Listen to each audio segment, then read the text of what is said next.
Pour ceux qui n'ont pas le document source, vous pouvez faire une capture d'écran pour pouvoir refaire l'exercice plus tard. Alors, il s'agit d'un exercice concernant les fentes. Donc, voyons l'exercice, elle est là, en partie. On considère donc deux fentes fines, F1 et F2, infiniment fines, verticales, percées dans un écran opaque. Distance de A est égale à 2 mm. On les éclaire par une source ponctuelle S, monochromatique, de longueur d'onde lambda. 0 est égal à 550 nanomètres. La source S est située à égale distance de F1 et F2. On observe la figure d'interférence sur un écran au plan des fentes situées à D0 est égal à 1 mètre de celle-ci. Alors la première question, c'est donner l'éclairement au niveau du plan E, déterminer l'interfrange et le contraste. Alors, tout d'abord, l'éclairement, ce n'est autre que l'intensité lumineuse. Or, l'intensité lumineuse, d'après la formule de Fresnel pour les interférences, c'est IA plus I2 plus 2 fois la racine carrée de IA, I2, cosinus de pi sur lambda, 0 fois la différence de marche au point M. Voilà, c'est ça l'expression. Si je considère que IA est égal à I2 est égal à I0, vu que les fentes sont identiques, et donc l'éclairement ou bien l'intensité lumineuse va s'écrire sous la forme de 2 fois I0 facteur de 1 plus cosinus de pi sur lambda 0 fois la différence de marche en un point M. Voilà, donc ça c'est en fait l'expression de l'intensité lumineuse. Alors, reste à exprimer donc la différence de marche delta M au point M. La différence de marche, on peut voir sur la figure, la différence de marche, donc c'est F de M, c'est cette distance, on peut voir sur la figure, c'est cette distance F de M, le point M, elle est là, moins F1M. C'est ça la différence de marche. Donc c'est F de M moins F1M, puisque l'indice de l'air, il est à peu près égal à l'indice du vide, il est égal à 1 mètre, donc le chemin optique va se confondre avec la distance F de M moins F1M, sans les parenthèses, parce que N, il est égal à 1. Alors, on va exprimer F de M. Voilà, donc on va utiliser juste le théorème de Pythagore, F de M, de ce point-là jusqu'à ce point-là, en utilisant le théorème de Pythagore, c'est la distance celle-là, qu'on a appelée en fait D0. Alors, c'est cette distance qu'on a appelée D0 est égale à 1 mètre. La distance celle-là au carré, plus toute cette distance. Alors, toute cette distance-là, c'est en fait X plus celle-là, plus cette distance. Cette distance, c'est A sur 2. C'est A sur 2, c'est celle-là. Donc, je dirais que F de M,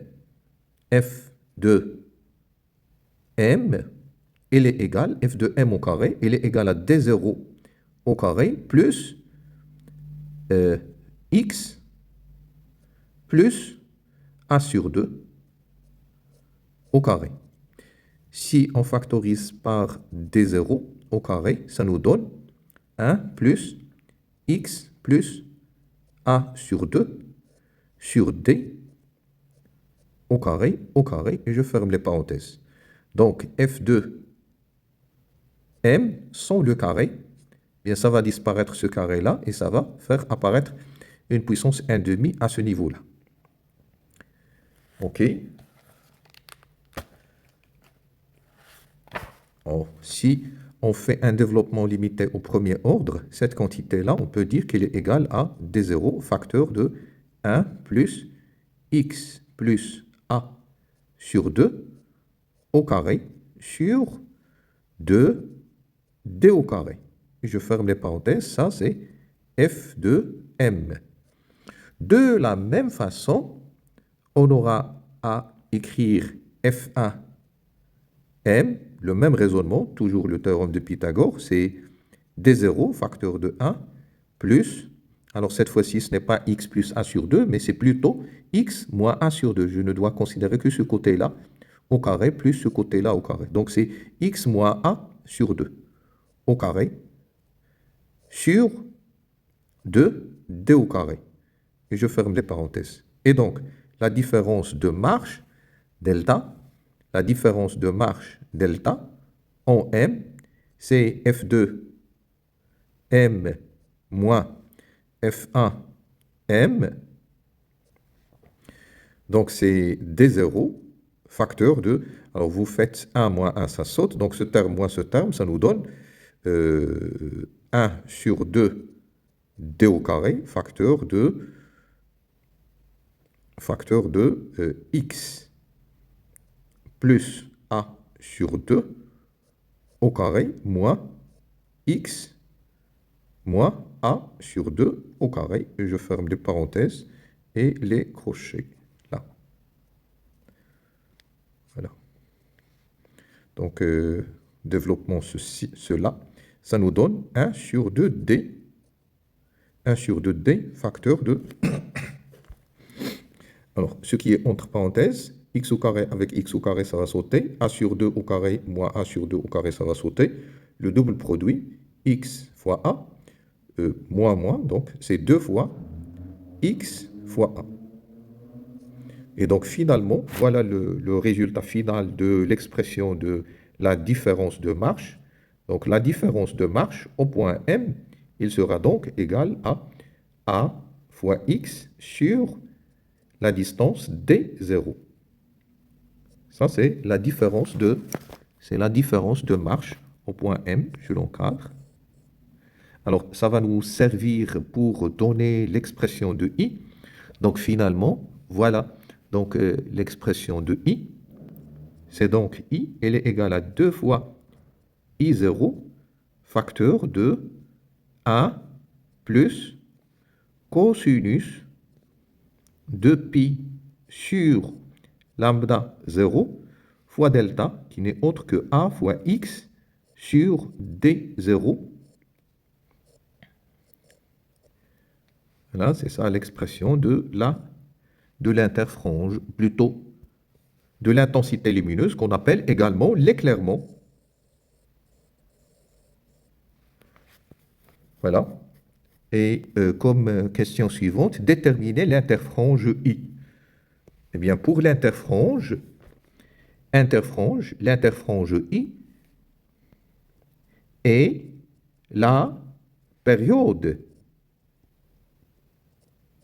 spatiale, c'est la période spatiale de I, de l'intensité lumineuse I. Puisque c'est la période spatiale, eh bien, on va écrire l'intensité lumineuse comme étant 2I0, facteur de 1 plus cosinus de pi sur la période spatiale I fois la variable spatiale x. Et donc, en considérant que les deux expressions qu'on a données, alors celle-là, I est égale à cette expression-là et l'expression qu'on vient de trouver, eh bien ces deux quantités-là, ils doivent représenter la même chose, cette quantité-là et celle-là. Et c'est ça qui va nous permettre de trouver l'expression de I. Nous avons donc 2 pi sur I fois x, et elle doit être égale à 2 pi sur lambda 0 fois A fois x sur D0. En simplifiant par les termes qui se répètent des deux côtés. Et donc, ça nous donne l'expression de l'interfrange I. Elle est égale à lambda 0 fois D0. Alors, elle est égale à lambda 0. Oui, lambda 0 fois D0 sur A.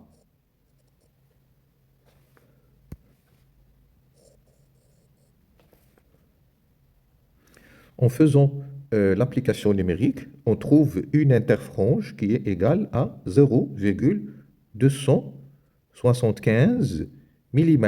Et c'est ça, la distance qui sépare deux franges de même nature. OK? Alors, il y a une autre approche qui nous permet de trouver l'interfrange I. Eh bien, l'interfrange I, remarque, je dirais que l'interfrange I, c'est la distance entre deux franges de même nature. Distance entre deux franges consécutives de même nature. Alors, pour trouver justement cette distance entre deux franges de même nature, eh bien, il suffit de se rappeler que pour une frange brillante,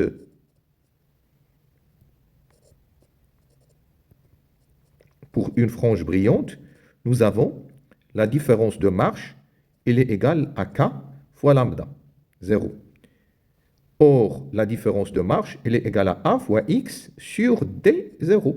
Et donc, ça nous permet de trouver X qui est égal à K fois lambda 0 fois D0 sur A. Donc, on voit bien que X, elle est quantifiée. Donc, ça, c'est X. Et par suite, on peut dire que c'est X indice K.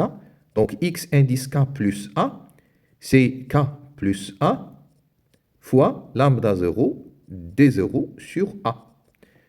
Et par suite, l'interfrange I n'est autre que XK plus A moins XK. Si on fait la différence, on obtient exactement la même chose, lambda 0 fois D0 sur A. Voilà une autre façon d'obtenir la même chose, l'interfrange I.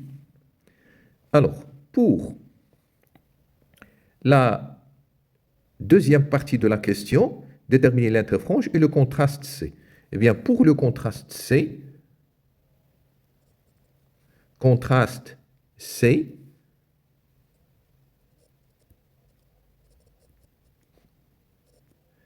eh bien, c'est l'intensité lumineuse maximale moins l'intensité lumineuse minimale sur l'intensité lumineuse maximale plus l'intensité lumineuse minimale. Alors, vu la formule qui est toujours devant nous, celle-là, alors l'intensité maximale, c'est l'intensité lorsque cosinus prend la valeur 1, donc vous aurez entre crochets 1 plus 1, ça fait 2, fois 2 I0, ça fait 4 I0. Entre parenthèses, c'est lorsque cosinus prend la valeur A. Et l'intensité minimale, c'est lorsque cosinus prend la valeur 0. Donc ça donne une intensité minimale égale à 0. Et si vous remplacez, le contraste C va être égal à l'intensité maximale moins l'intensité minimale sur l'intensité maximale plus l'intensité minimale. C'est donc 4 I0 moins 0 sur 4 I0 plus 0. Ça fait donc A. Et c'est la valeur maximale que l'on peut avoir comme contraste. Pour la question 2, en F1, on interpose une lame de verre très mince à face parallèle d'indice n est égal à 1,5 lorsque, ou bien lors de l'introduction de cette lame sur l'écran, l'ensemble des franges se translate d'une quantité T est égale à 2,9 mm. Alors la première question, quelle est la direction de cette translation? Alors, bien sûr, pour répondre à cette question-là, eh bien, on va recalculer, on va exprimer la différence de marche, delta, au point M, après introduction de la lame de verre.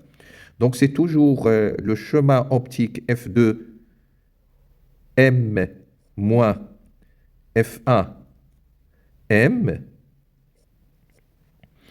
Alors, delta au point M, on va dire que c'est F2M, la distance, tout simplement F2M, parce que dans l'air, l'indice de réfraction est considéré égal à 1, moins F1M. Eh bien, F1M, je peux dire que c'est la distance F1M. Je préfère utiliser des crochets, voilà, comme ça. F1M. F1M, c'est donc la distance F1A. Vous pouvez voir sur la figure, c'est cette distance-là. c'est F1A, plus AB, le chemin optique AB, plus la distance BM. Or, le chemin optique AB, c'est en fait la distance AB fois N. Pour ne pas trop écrire, je vais réécrire ça. Donc, c'est N fois la distance AB. On va le réécrire dans une autre ligne. Donc, c'est F2M moins F1A plus... Alors, le chemin optique AB, c'est l'indice N fois l'épaisseur de la lame de verre. Alors, cette épaisseur-là, c'est ce qu'on va appeler E fois l'épaisseur de la lame de verre plus BM.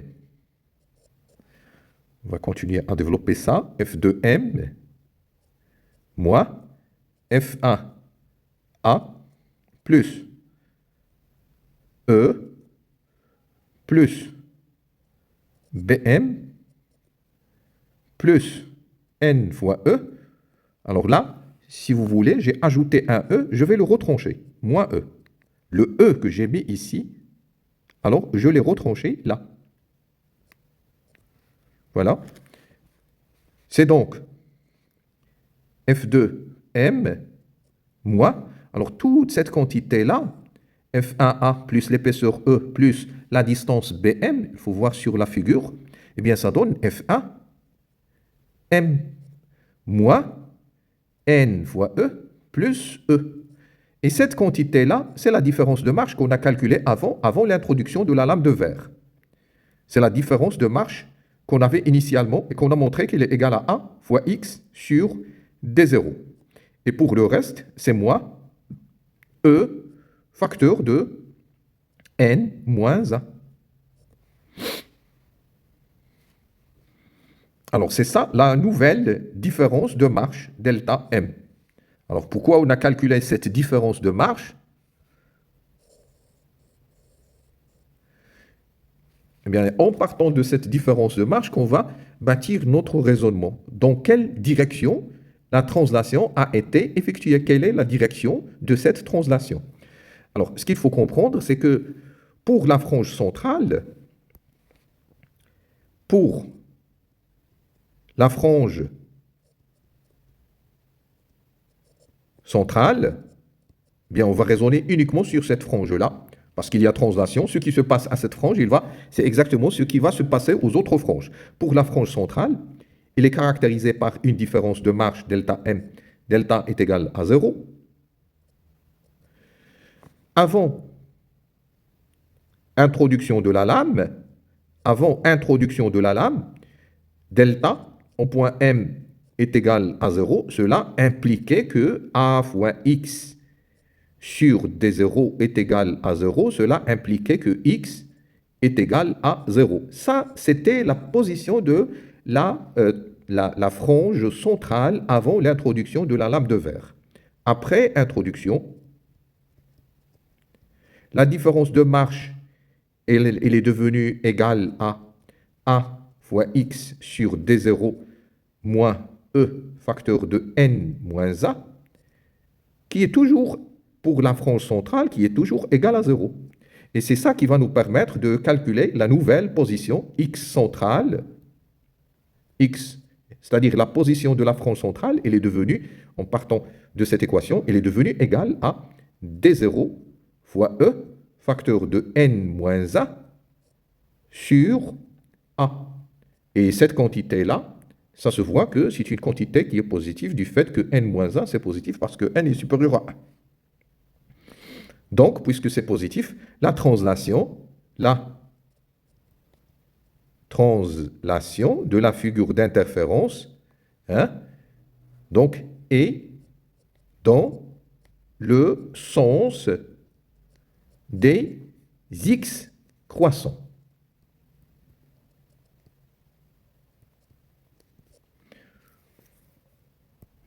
Alors, dans la question 2.2, à combien de franges cela correspond-il? Eh bien, pour comprendre ce qui se passe, voilà, on a représenté cette figure-là. Donc là, vous avez la tâche centrale avant l'introduction de la lame de verre, mais après l'introduction de la lame de verre, la tâche centrale, elle a changé de position. Il s'est translaté dans le sens des x croissants. Alors, pour trouver à combien de francs cela correspond-il, eh bien, on va donc considérer juste cette distance-là, qui est en fait la distance de translation t, la quantité de translation t, et on va la diviser par l'interfrange, la distance qui sépare deux franges de même nature. Voilà. Donc, la relation est la suivante. La relation est la suivante. Pour déterminer le nombre de franges, il suffit de dire que la quantité de translation, elle est égale au nombre de franges qui vont défiler au niveau du centre de l'écran fois l'interfrange I, fois l'interfrange I. Et si je veux trouver à combien de franges cela correspond-il, je vais donc calculer n qui est égal à t sur I. Alors t, c'est ce qu'on nous a donné. Oui, t, c'est ce qu'on nous a donné. C'est 2,9 mm. Sur I, c'est ce qu'on a trouvé, 0,275. 0,275. Si vous calculez tout ça, ça vous donne à peu près 10 franges et demi. Donc n est égal à 10,5 franges.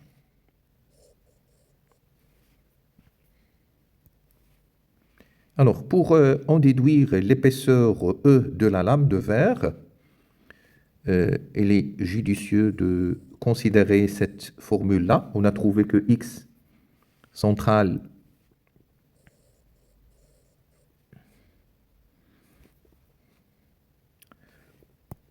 donc question 2.3. T, la quantité par laquelle la figure d'interférence est translatée, c'est exactement la quantité par laquelle la frange centrale s'est translatée, c'est X central, qui s'est translatée de la distance qu'on a exprimée T0 fois E fois N moins A sur A. Et nous, on cherche l'épaisseur de la lame de verre, c'est T fois A sur D0 fois N moins A. Alors T, c'est 2,9 mm. Pour A, c'est 2 mm. Donc tout ça, c'est 10 moins 6. 10 moins 3 fois 10 moins 3, c'est 10 moins 6. Divisé par D0, c'est A, fois N moins A. Donc 1,5 moins A.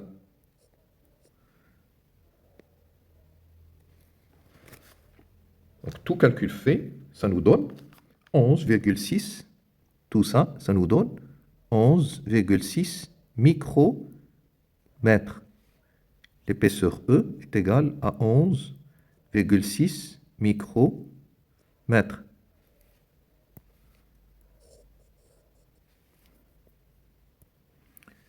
Pour la troisième question, la source est de nouveau une fente réduite à F0, mais la source de lumière monochromatique est remplacée par une source à vapeur de sodium dont le spectre est essentiellement constitué de deux radiations de longueur d'onde lambda 1 et lambda 2. Trouvez l'expression de l'éclairement normalisé de l'écran E. Alors voilà, nous avons deux longueurs d'onde, lambda 1 et lambda 2.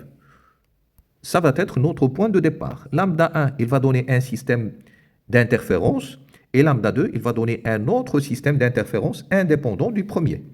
Alors, on va considérer dans un premier temps qu'on n'a que la longueur d'onde lambda 1, c'est-à-dire on n'a que la lumière qui a pour longueur d'onde lambda 1. Ça va nous donner une intensité I que l'on va écrire sous la forme de, on l'a déjà exprimé, de I0, facteur de 1 plus cosinus de pi sur lambda 0,1 ou bien lambda 1 directement, fois la différence de marche Et la différence de marge, on l'a déjà trouvé, c'est AX sur D0. Alors c'est ça l'expression.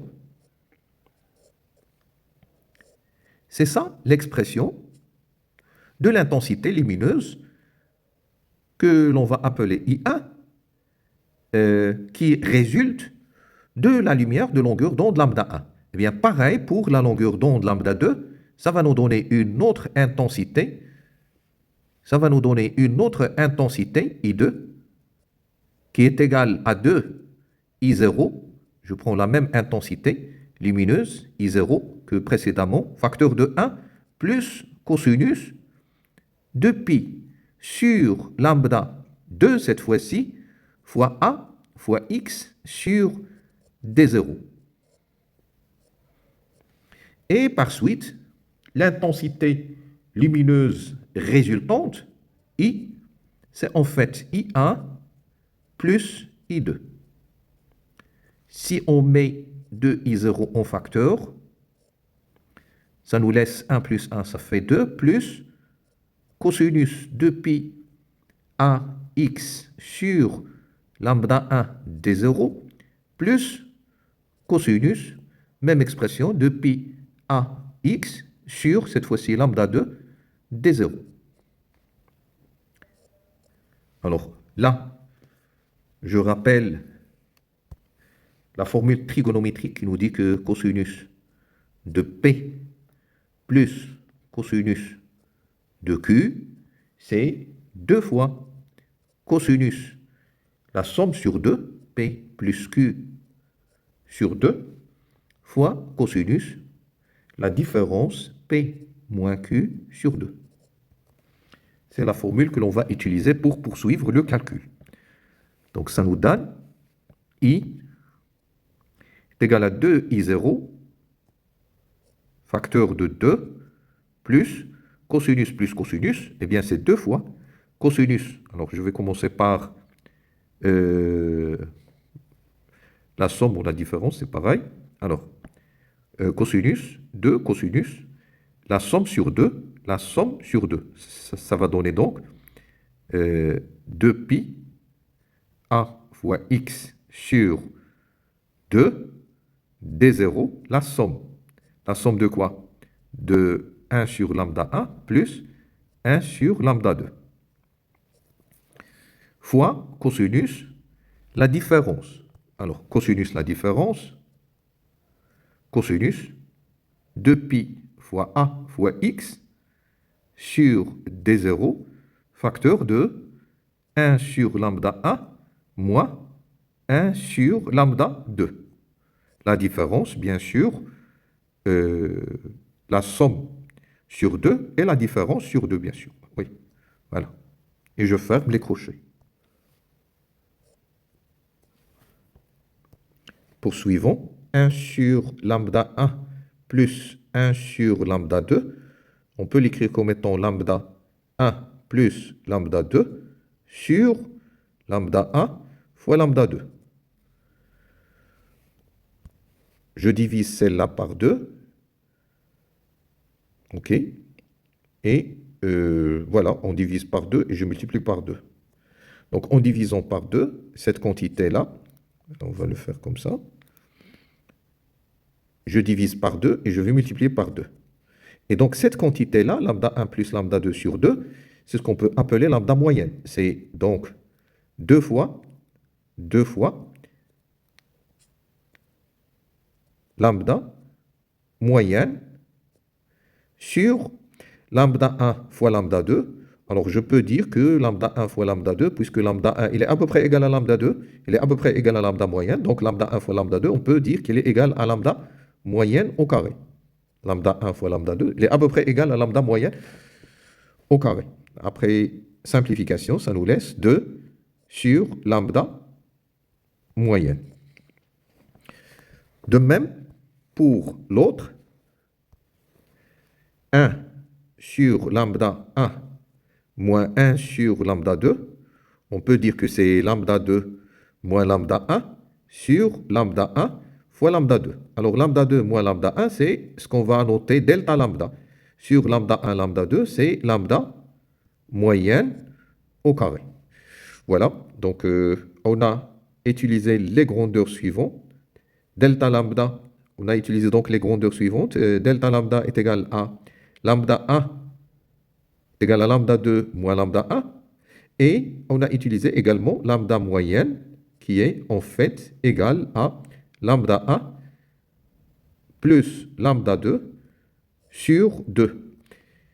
Lambda moyenne, également, on a dit que c'est à peu près égal à lambda 1 qui est à peu près égal à lambda 2. Comme ça, on se permet de remplacer lambda 1 fois lambda 2 par lambda moyenne. D'accord? Donc, je vais écrire juste les résultats qu'on a utilisés. On a utilisé le fait que lambda 1 fois lambda 2, on l'a remplacé par lambda moyenne au carré.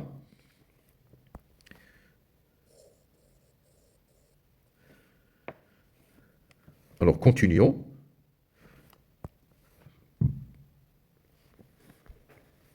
Donc, l'intensité lumineuse,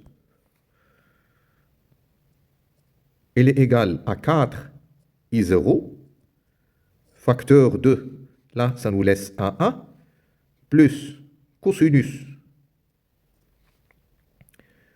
de pi fois A fois x sur 2 D0, 1 sur lambda 1 plus 1 sur lambda 2, on a dit que c'est 2 sur lambda moyenne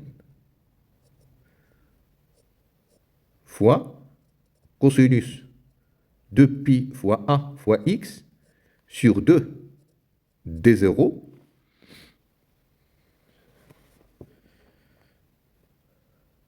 sur 2 D0, facteur de 1 sur lambda 1 plus 1 sur lambda 2, eh bien 1 sur lambda 1 moins 1 plus 1 sur, plutôt moins 1 sur lambda 2, c'est delta lambda sur lambda moyenne au carré.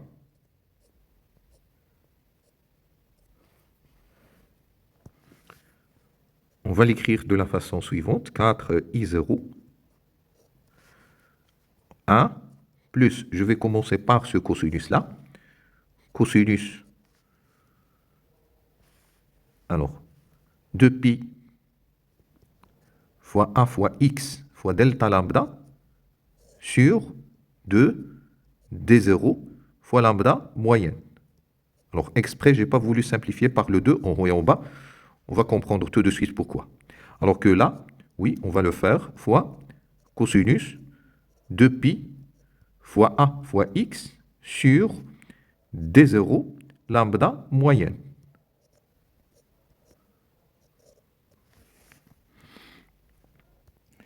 Alors, l'éclairement normalisé, EN, est défini comme étant l'éclairement I sur 4I0, qui est égal donc à 1 plus cosinus de pi fois A fois x fois delta lambda. Alors, on préfère l'écrire celle-là, je vais la réécrire d'une autre façon. Alors, de pi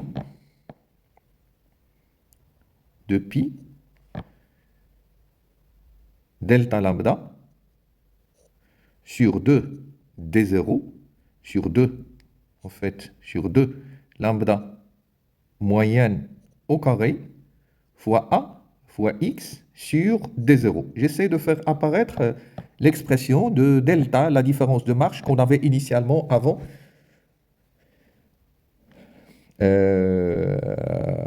d'envisager ces deux lumières, lambda 1 et lambda 2. Alors, fois cosinus de pi.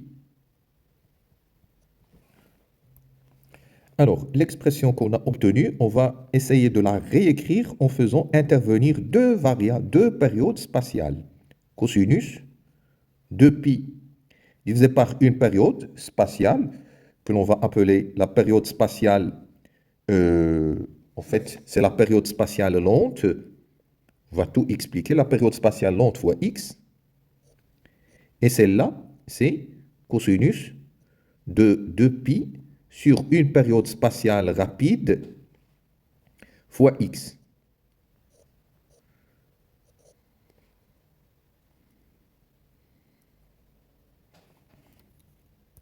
Avec La période spatiale lente, c'est quoi?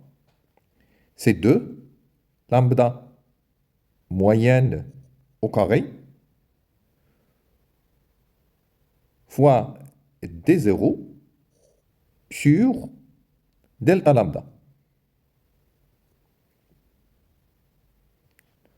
fois A. Et lambda, la période spatiale rapide, elle est donc égale à lambda moyenne fois D0 sur A. Parce que vous avez un delta lambda qui est trop petit au dénominateur, eh bien ça va donner une période spatiale plus grande, alors que celle-là, c'est une période spatiale inférieure à la période spatiale lente. Alors, on va mieux comprendre cela lorsqu'on va passer à la représentation graphique. Alors, finalement, l'expression de l'éclairement normalisé, ça va se présenter sous cette forme-là, que l'on encadre et que l'on compte représenter dans une question qui va venir par après. Voilà. Donc, pour la question 3.3, ou bien 3.2, on nous demande de représenter donc cette fonction. Eh bien, la représentation de cette fonction-là, ça fait intervenir en fait deux cosinus. Il y a le cosinus qui est rapide. Hein, le cosinus qui est rapide, c'est ce qui se trouve à l'intérieur. Et le cosinus qui est lent, c'est en fait l'enveloppe. Donc, il y a deux périodes, une période spatiale lente et une période spatiale rapide. La période spatiale lente, c'est la plus grande. La période spatiale lente, c'est en fait celle-là. Ça, c'est la période spatiale lente. C'est homogène à une distance. Alors, si vous voulez, si on se permet de le représenter, eh bien, c'est de ce sommet-là jusqu'au sommet suivant. Alors ça, tout ça, c'est la période spatiale. C'est en fait la période spatiale lente, qui est la plus grande. Et nous avons une période, on va dire, spatiale également, mais qui est plus rapide, celle-là, entre deux sommets consécutifs là. La distance qui sépare ce sommet-là et ce sommet-là, c'est en fait la période rapide, parce que ça varie, il y a un cosinus qui varie très rapidement. Donc, c'est la période rapide. Donc, deux périodes spatiales, une période du cosinus le plus rapide et une autre période du cosinus le moins rapide. Donc, ce phénomène-là, c'est ce qu'on appelle le phénomène de battement. La représentation de cette fonction-là, eh bien, c'est exactement ce qu'on a donné ici. Pour la dernière question, on nous demande quelle est la valeur de l'interfrange.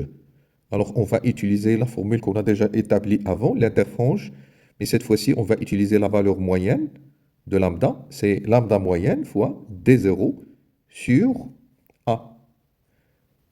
Lambda moyenne, on a déjà donné la formule auparavant. Lambda moyenne, c'est en fait lambda 1 plus lambda 2 sur 2. Alors, tout calcul fait, ça donne 589,6 nanomètres comme lambda moyenne. Pour D0, on la connaît. Et pour A, c'est 2 mm. Si je remplace ici, ça donne lambda moyenne, remplacé par cette valeur-là, 589,6 fois 10 puissance moins 3, plutôt 10 puissance moins 9.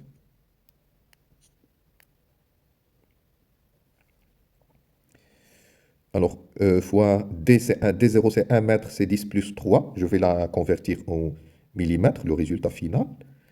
Que l'on divise par A, c'est 2 fois 10 puissance moins 3. Alors, tout calcul fait, ça donne 0,295 millimètres. Voilà, c'est tout pour cette vidéo.